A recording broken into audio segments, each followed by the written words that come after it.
Hello guys, ಎಲ್ರಿಗೂ ನಮಸ್ಕಾರ. Welcome back to the channel. Hope ಎಲ್ಲರೂ ಸಖತ್ತಾಗಿದ್ದೀರಾ ಅನ್ಕೊಳ್ತಾ ಒಂದು ಬ್ಯೂಟಿಫುಲ್ ವಿಡಿಯೋನ ಇವತ್ತು ನಾನು ಶುರು ಮಾಡ್ತಾ ಇದ್ದೀನಿ. ನಮ್ಮ 2026ನೇ ಮೊದಲನೇ ರೈಡ್ಗೆ ಇವತ್ತು ನಾವು ಹೋಗ್ತಾ ಇದ್ದೀವಿ. ಬೆಂಗಳೂರಲ್ಲಿ ಫುಲ್ ಚಿಲ್ ಆಗಿದೆ. ಬೆಳಗ್ಗೆ ಆಫ್ಟರ್ ಲಾಂಗ್ ಟೈಮ್ ಸಿಗಾಬಡೆ ಚಳಿ ಆಗ್ತಾ ಇರೋದು. ಆ್ಯಂಡ್ ನಮ್ಮ ರೈಡಲ್ಲಿ ಇವತ್ತು ಆ್ಯಸ್ ಯೂಶುವಲ್ ನಮ್ಮ ಉದಯ್ ಜಾಯ್ನ್ ಆಗ್ತಾ ಇದ್ದಾರೆ. ಹಾಗೆ ಉದಯ್ ಅವ್ರ ತಮ್ಮ ಫಸ್ಟ್ ಟೈಮ್ ನಮ್ಮ ಜೊತೆ ರೈಡಲ್ಲಿ ಜಾಯ್ನ್ ಆಗ್ತಾ ಇದ್ದಾರೆ. ನಮ್ಮ ದಕ್ಷಿಣ ಕರ್ನಾಟಕದ ಸ್ವಲ್ಪ ಭಾಗ ದೇವರ ಮನೆ ಹೋಗ್ತಾ ಇದ್ದೀವಿ. ಬೆಟ್ಟದ ಭೈರವೇಶ್ವರ ರೂಟು, ಎಲ್ಲ ಕ್ರೇಜಿ ರೂಟು. ಹಾಗೆ ಚಾರ್ಮಡಿ ಘಾಟ್, ಮಲ್ಟಿಪಲ್ ಎಪಿಸೋಡ್ಸ್ ಇರುತ್ತೆ ಈ ಒಂದು 2026 ನನ್ನ ಮೊದಲನೇ ಮಾನ್ಸೂನ್ ರೈಡು. ಎಲ್ಲರೂ ನೋಡಿ ಸಪೋರ್ಟ್ ಮಾಡಿ ಅಂತ ಕೇಳ್ಕೊತೀನಿ. ಇನ್ನೂ ಬಂದಿಲ್ಲ ಬ್ರದರ್ಸ್ ಇವರು, ನಾನೇ ಫಸ್ಟ್ ಅನ್ಸುತ್ತೆ ಬಂದಿರೋದು ಇವತ್ತು. ವೆಯ್ಟ್ ಮಾಡೋಣ ಬಾಯ್ಸ್ಗೆ. ಹಾಯ್ ಬ್ರೋ, ಹೇಗಿದ್ದೀರಾ? ಆರಾಮ? ಏನಂದ ನಮ್ಮ ಉದಯ್ ಬೇಗ ಎಬ್ಸಿದ್ನಾ? ಇವಾಗಲೇ ಬಂದೆ. First time after long time ಈ ಲೆವೆಲಲ್ಲಿ ಖಾಲಿ ಇರೋದು ನೋಡ್ತಾ ಇರೋದು.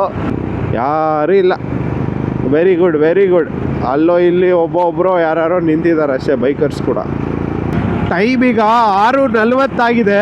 6:40ಕ್ಕೆ 10 ಗಂಟೆ ಲೆವೆಲ್ಗೆ ಬಿಸಿಲು. ಹೆಸರಿಗೆ ಮಾನ್ಸೂನ್ ರೈಡು. ನೋಡಿದ್ರೆ ಇದು ಸಮ್ಮರ್ ರೈಡ್ ಥರ ಫೀಲ್ ಕೊಡ್ತಾ ಇದೆ ಗೈಸ್.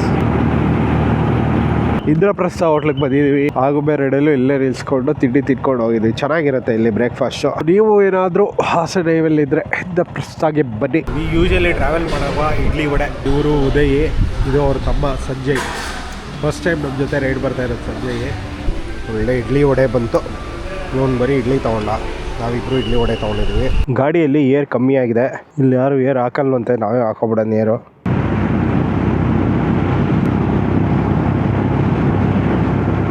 ಕ್ಲೌಡ್ಸ್ನ ಇಲ್ಲಿಂದ ನಾವು ಫೀಲ್ ಮಾಡ್ತಾ ಇದ್ದೀವಿ. ಮೂಡಿಗೆರೆಗೆ ಕನೆಕ್ಟ್ ಆಗೋ ರೋಡಲ್ಲಿ ಇದ್ದೀವಿ. ಸಾಕಾಗಿದೆ ಕ್ಲೈಮೇಟ್ ಮಾತ್ರ.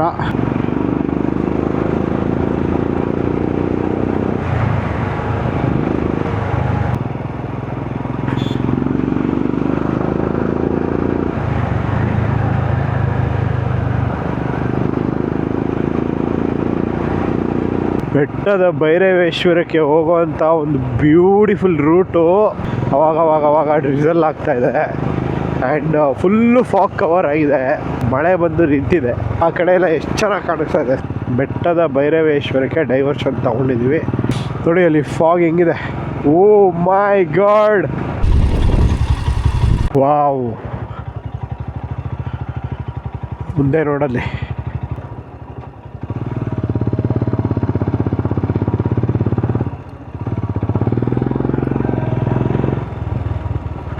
ಮಗ, ಸ್ಕೂಲ್ ಹತ್ರ ಒಂದು ಗಾಡಿ ಹಾಕೊಂಡು ಫೋಟೋ ತೊಗೊಂಬರೋಣ ಬರೋ.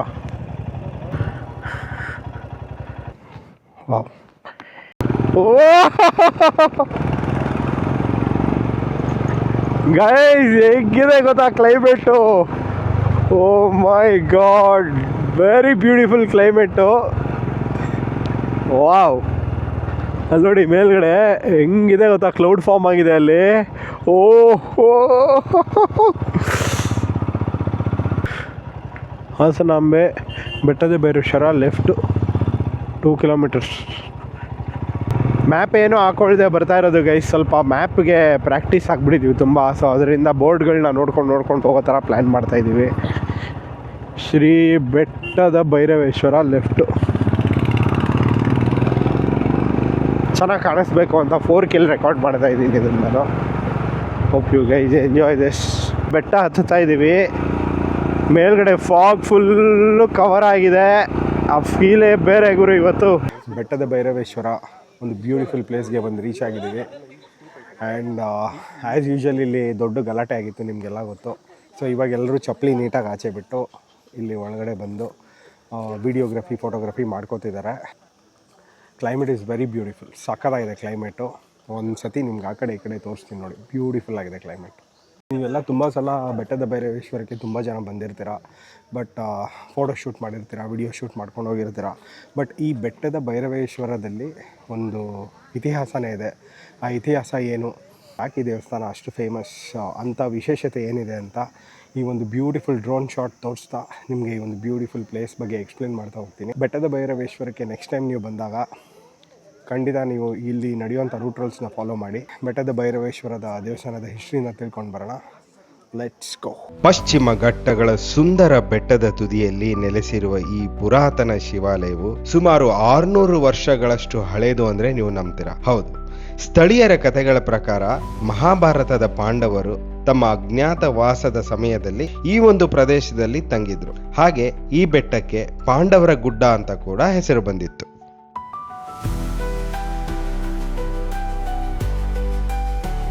ಇಲ್ಲಿರೋ ಬೆಟ್ಟ, ಗುಡ್ಡ, ಕಣಿವೆ, ಕಾಡು ಎಲ್ಲಾನು ಕಾಪಾಡ್ತಾ ಇರೋದೇ ಈ ಭೈರವೇಶ್ವರ. ಇತಿಹಾಸ, ಭಕ್ತಿ ಮತ್ತೆ ಪ್ರಕೃತಿಯ ಸೌಂದರ್ಯ ಒಂದೇ ಜಾಗದಲ್ಲಿ ನೋಡ್ಬೇಕಂದ್ರೆ ಬೆಟ್ಟದ ಭೈರವೇಶ್ವರ ದೇವಸ್ಥಾನ ನಿಮ್ಮ ಬಕೆಟ್ ಲಿಸ್ಟ್ ನಲ್ಲಿ ಖಂಡಿತ ಇರಬೇಕು. ಬೆಟ್ಟದ ಭೈರವೇಶ್ವರ ದೇವಸ್ಥಾನದ ಹಿಸ್ಟ್ರಿನ ತಿಳ್ಕೊಂಡ್ರಿ, ನಾವು ತಿಳ್ಕೊಂಡ್ವಿ. ಈಗ ಇಲ್ಲೊಂದು ಆಫ್ ರೋಡ್ ಟ್ರೈಲ್ ಥರ ಏನೋ ಕಾಣಿಸ್ತು, ನೋಡ್ಕೊಂಬರೋಣ ಅಂತ ಉದಯ್ ಹೋಗ್ತವನೆ. ಮತ್ತೇನಾದ್ರು ಹೋಗೋ ಥರ ಇದ್ದರೆ ಲೆಟ್ಸ್ ಸಿ.